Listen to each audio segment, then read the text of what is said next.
மேடவாக்கம் அடுத்த ஜல்லடியன்பேட்டை புதுநகர் 3வது தெருவில் உள்ளது தேவி கருமாரியம்மன் கோயில். இந்த கோயிலில் கடந்த ஜூன் மாதம் 6ஆம் தேதி பாலாலயம் செய்யப்பட்டு கும்பாபிஷேகத்திற்கான திருப்பணிகள் நடந்து வருகின்றன. பௌர்ணமி தோறும் திருவிளக்கு பூஜையும் அமாவாசை நாளில் ஊஞ்சல் உற்சவமும் நடந்து வருகின்றன.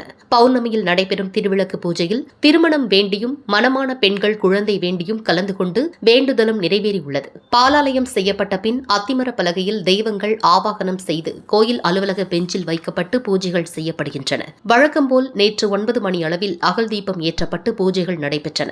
சிறிது நேரத்திற்கு பின் ஏற்றப்பட்ட அகல் விளக்கை காணவில்லை என்று தேடினர். விளக்கு பெஞ்சின் அடிப்பகுதியில் உள்ளே சென்று பிரகாசமாக எரிந்து கொண்டிருந்ததை கண்டனர். உள்ளே விளக்கை யாரும் வைக்கவில்லையே, யார் இந்த செயலை செய்திருப்பர் என்பதை அறிய அலுவலகத்தில் உள்ள கேமராவை ஆராய்ந்த போது அகல் விளக்கு தானே விருட்டென்று பெஞ்சில் இருந்து கீழே வேகமாக சென்றதை காண முடிந்தது.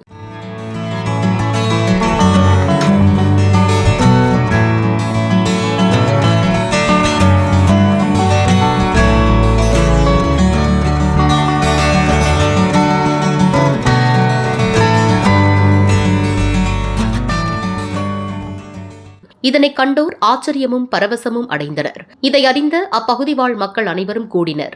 இதற்கு முன்பு ஊஞ்சல் நிகழ்வின் போது ஊஞ்சலை யாரும் ஆட்டாமல் தானாகவே ஆடியதாம். இதுபோன்று பலமுறை நடந்துள்ளதாக பலரும் கூறினர்.